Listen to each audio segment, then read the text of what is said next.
విశ్వవిద్యాలయాలు భారతదేశంలో మొదటి నుంచి కూడా అత్యున్నత స్థాయిలో విద్యా ప్రమాణాలను పాటిస్తూ ఇవాళ ప్రపంచంలో మన పిల్లలు ఎక్కడున్నా కూడా పోటీ పడగలుగుతున్నారు అంటే దానికి కారణం వారికి అక్కడ లభించిన శిక్షణ, వారికి అందిన విజ్ఞానం, వారికి ఆనాటి నుంచి ఆ విశ్వవిద్యాలయాల్లో మరి రీసెర్చ్, డెవలప్మెంట్, పరిశోధన కార్యక్రమాలు అయితే జరుగుతాయో వాటి నుంచి వచ్చిన ఫలాలు. అందుకే ఇవాళ కేంద్ర ప్రభుత్వానికి మేము చేసిన విజ్ఞప్తి ఏమంటే, ఒకవైపు భారతదేశంలో కేంద్రీయ విశ్వవిద్యాలయాలు ఉన్నాయి. అట్లా హైదరాబాద్లో సెంట్రల్ యూనివర్సిటీ లాగా, హెచ్సియు లాగా అట్లా భారతదేశంలో చాలా సెంట్రల్ యూనివర్సిటీస్ ఉన్నాయి. అట్లాగే స్టేట్ యూనివర్సిటీస్ ఉన్నాయి. అట్లాగే ఇప్పుడు ప్రైవేట్ రంగంలో కూడా డీమ్డ్ యూనివర్సిటీలు, ప్రైవేట్ యూనివర్సిటీలు ఇట్లా రకరకాలుగా వచ్చినాయి.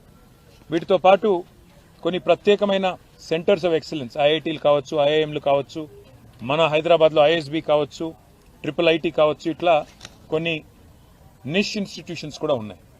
మేము భారత ప్రభుత్వానికి ఇవాళ ధర్మేంద్ర ప్రధాన్ గారిని కలిసాము, అందరం కూడా కలిసి, కేంద్ర హెచ్ఆర్డీ మినిస్టర్ గారు. వారికి ఏం విజ్ఞప్తి చేశామంటే, ఈ యూజీసీ మార్చే ప్రయత్నం ఏదైతే చేస్తున్నదో నిబంధనలు, అందులో మొట్టమొదటిది మాకు అభ్యంతరకరమైనది ఏమి అంటే, భవిష్యత్తులో రాష్ట్రాల యొక్క హక్కులను హరిస్తూ ప్రజాస్వామిక అదేవిధంగా సమాఖ్య స్ఫూర్తికి విరుద్ధంగా అన్ని విశ్వవిద్యాలయాల్లో కూడా, రాష్ట్ర విశ్వవిద్యాలయాల్లో కూడా, స్టేట్ యూనివర్సిటీస్లో కూడా సెర్చ్ కమిటీలకు, వైస్ ఛాన్సలర్ నియామకానికి సంబంధించి సెర్చ్ కమిటీలకు రాష్ట్ర గవర్నర్ గారికే బాధ్యత పెడుతూ ఒక నిర్ణయం తీసుకుంటున్నారు. ఇది ఎంతమాత్రం కరెక్ట్ కాదు. ఎందుకంటే ఇది సమాఖ్య స్ఫూర్తికి వ్యతిరేకం, ఫెడరల్ స్పిరిట్కి వ్యతిరేకం, అటానమీకి, ఇన్స్టిట్యూషనల్ అటానమీకి కూడా ఇది వ్యతిరేకం అని చెప్పి వారికి చాలా వివరంగా, దాదాపు అర్ధగంట సేపు వారితో మీటింగ్ జరిగింది. చాలా వివరంగా మేము వినోద్ కుమార్ గారు, సబితా గారి నేతృత్వంలో మా పార్టీ ఆఫీస్లో చాలామంది అకాడమిషియన్స్తో, చాలామంది విద్యార్థి సంఘాల నాయకులతో ఏదైతే సమావేశం జరిగిందో ఆ విషయాలన్నీ కూడా సావధానంగా వారికి వివరించి చెప్పాం. అట్లాగే వైస్ ఛాన్సలర్ల ఎంపిక విషయంలో కూడా పారదర్శకత పాటిస్తూ నిష్ణాతులైన వారికి అవకాశాలు ఇవ్వాలి అని వారు కూడా సూచించారు. మేము కూడా ఏకీభవించాం. ఖచ్చితంగా నిష్ణాతులే ఉండాలి, ఖచ్చితంగా అకాడమిషియన్సే ఉండాలి. అట్లా ఉంటేనే పిల్లలకు కూడా భవిష్యత్తు ఉంటుంది, దేశానికి కూడా భవిష్యత్తు ఉంటుందని చెప్పి కూడా వారికి కూడా చెప్పినాం. కానీ ఈ విషయంలో కేంద్రం పూర్తిగా కంట్రోల్ తీసుకోవడం గవర్నర్ల ద్వారా మంచిది కాదు. సమాఖ్య స్ఫూర్తికి మాత్రం ఇది వ్యతిరేకం. This is against federal spirit అని చెప్పి కూడా వారికి గట్టిగా, ఖండితంగా చెప్పడం జరిగింది. అట్లాగే రాష్ట్రంలో కాదు, దేశం మొత్తంలో అన్ని విశ్వవిద్యాలయాల్లో కూడా దళిత, గిరిజన, బలహీన వర్గాల బీసీ స్టూడెంట్స్, స్కాలర్స్ కావచ్చు, పోస్ట్ గ్రాడ్యుయేట్ స్టూడెంట్స్ కావచ్చు, పిహెచ్డి స్కాలర్స్ కావచ్చు, ఇంకా మిగతా పిల్లలు కావచ్చు, ఇవాళ పెడుతున్న ఒక నిబంధన వల్ల వారికి తీవ్రమైన అన్యాయం జరిగే అవకాశం ఉందని చెప్పి కూడా మేము వివరించి చెప్పాం. ఒక క్లాజ్ తీసుకొస్తా ఉన్నారు, no suitable candidate found, NSF అని ఒకటి తీసుకొస్తా ఉన్నారు. అంటే ఈ విచక్షణాధికారం మరి మనం ఆ విశ్వవిద్యాలయానికి వదిలేసినట్టయితే వారి ఇష్టానుసారంగా అవసరమైతే అప్పుడప్పుడు అబ్యూజ్ చేసి, వాళ్ళ ఇష్టం లేని వ్యక్తులు ఎవరైనా ఉంటే NSF కింద తోసేసి అక్కడ అర్హత కలిగి ఉండి కూడా రాజకీయాల వల్ల కానీ, ఇతరత్ర కారణాల వల్ల కానీ, ఏదైనా ఇతర విషయాల వల్ల కానీ సూటబుల్ SC, ST, OBC క్యాండిడేట్లకు అన్యాయం జరిగి ఇతర కమ్యూనిటీస్లో ఉండే వారిని, ఇది మంచిది ఎంతమాత్రం కాదు. కాన్స్టిట్యూషనల్ భారత రాజ్యాంగం ఇచ్చిన హక్కు రిజర్వేషన్. మరి అట్లాంటి పరిస్థితుల్లో ఈ రకమైన ఒక నో సూటబుల్ క్యాండిడేట్ అనే ఒక నిబంధన తీసుకొచ్చి SC, ST, OBC అర్హత కలిగిన విద్యార్థులకు అన్యాయం జరిగితే ఇది మంచిది కానే కాదని చెప్పి కూడా వారికి వివరంగా చెప్పాం.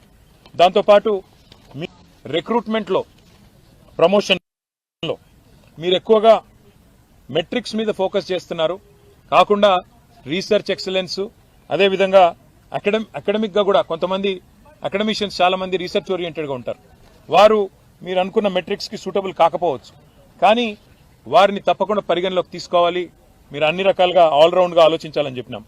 దాంతోపాటు మరి లాంగ్ టర్మ్ స్టెబిలిటీ కూడా ఉండాలి ఒకసారి ఫ్యాకల్టీని హైర్ చేసిన తర్వాత అనే విషయాన్ని కూడా గట్టిగా నొక్కి చెప్పాము. ఇంకా మొత్తం వివరంగా వారికి దాదాపుగా ఒక 6 పేజీల విజ్ఞాపన పత్రాన్ని కూడా వివరంగా వారికి ఇవ్వడం జరిగింది. ఇచ్చిన తర్వాత వారు కూడా చాలాసేపు చర్చించారు. మీరు యూజీసీకి చెప్పారా మీ అభిప్రాయం అన్నారు. యూజీసీ కూడా చెప్పినాము, ఆన్లైన్ అప్లోడ్ కూడా చేశామని చెప్పాము. కానీ గౌరవ మంత్రి గారికి మీరు దయచేసి ఈ విషయంలో సావధానంగా ఆలోచించి రాష్ట్రాల హక్కులు హరించకుండా, రాష్ట్రాల అటానమీ హరించకుండా సమాఖ్య స్ఫూర్తికి విరుద్ధంగా నిర్ణయాలు తీసుకోవద్దని చెప్పి వారికి విజ్ఞప్తి చేశాం. ఆ తర్వాత పెద్దలు నితిన్ గడ్కరీ గారిని కూడా కోరుట్ల ఎమ్మెల్యే గారు, ముఖ్యంగా కోరుట్ల ఎమ్మెల్యే గారి విజ్ఞప్తి ఇది.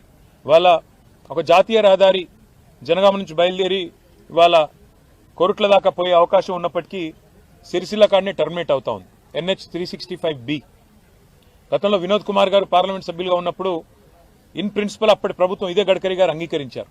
మరి ఇప్పుడు సిరిసిల్ల నుంచి కోరుట్ల దాకా పొడిగించినట్టయితే మార్గమధ్యంలో వేములవాడ ఉంది, జగిత్యాలలో కొండగట్ట ఆలయం ఉంది, పక్కనే ధరంపూర్లో లక్ష్మీనరసింహస్వామి ఆలయం ఉంది. ఇటు టెంపుల్ టూరిజం ని కూడా ప్రమోట్ చేసినట్టు అవుతుంది. అదే మాదిరిగా కనెక్టివిటీ కూడా పెరుగుతుంది. కాబట్టి NH 365Bని మధ్యమానేరు జలాశయం మీదుగా రాజరాజేశ్వర సాగర్ ఏదైతే ఉందో దాని మీదుగా ధవళేశ్వరంలో ఎట్లయితే రోడ్ కమ్ రైల్ బ్రిడ్జ్ కట్టినారో అట్లాగే మిడ్ మానేరు మీదుగా కూడా ఒక రైల్ కమ్ రోడ్ బ్రిడ్జ్ కట్టి వేములవాడ మీదుగా కోరుట్ల దాకా తీసుకుపోయి అక్కడ NH 63 వస్తుంది, దానికి కలపండి అని చెప్పి కూడా గడ్కరీ గారిని కోరాము. పరిశీలిస్తానని వారు కూడా చెప్పారు. ఈ రెండు కార్యక్రమాల తర్వాత మాకు ఈ 10 మంది శాసనసభ్యులు ఎవరైతే బీఆర్ఎస్ పార్టీ నుంచి పార్టీ మారి కాంగ్రెస్ లో చేరినారో వారి అనర్హత విషయంలో కూడా సుప్రీంకోర్టు మొన్న నోటీసులు ఇచ్చిన విషయం మీకు తెలుసు. మళ్ళీ ఇప్పుడు విచారణకు కూడా డేట్ ఇచ్చిన విషయం కూడా మీకు తెలుసు. ఆ విషయంలో కూడా ఇప్పుడు మా పార్టీ యొక్క నాయకుల బృందం మా న్యాయవాదులను కూడా కలుస్తున్నాము. కలిసి దీన్ని ఇంకా స్పీడప్ చేయడానికి ఏం మార్గాలు ఉన్నాయి, ఏ రకంగా ఈ పార్టీ మారిన వారి మీద వేటు పడాలి, ఉప ఎన్నికలు రావాలని ప్రజలు కోరుకుంటున్నారు, ఆ విషయంలో కూడా తప్పకుండా పార్టీ పరంగా కూడా ఫాలో అప్ చేస్తాము. ఈ 3 కార్యక్రమాలు ఇవాళ వీటి కోసమే వచ్చాం. తర్వాత సాయంకాలం తిరిగి హైదరాబాద్కి వెళ్ళిపోతున్నాం. మీడియాలో చూశాను నేను 3 రోజులు ఇక్కడే ఉంటున్నానని, నాకే తెలియదు. సాయంత్రం ఫ్లైట్ బుక్ అయి ఉంది కాబట్టి బయలుదేరి వెళ్ళిపోతున్నాను. థ్యాంక్ యూ అన్న.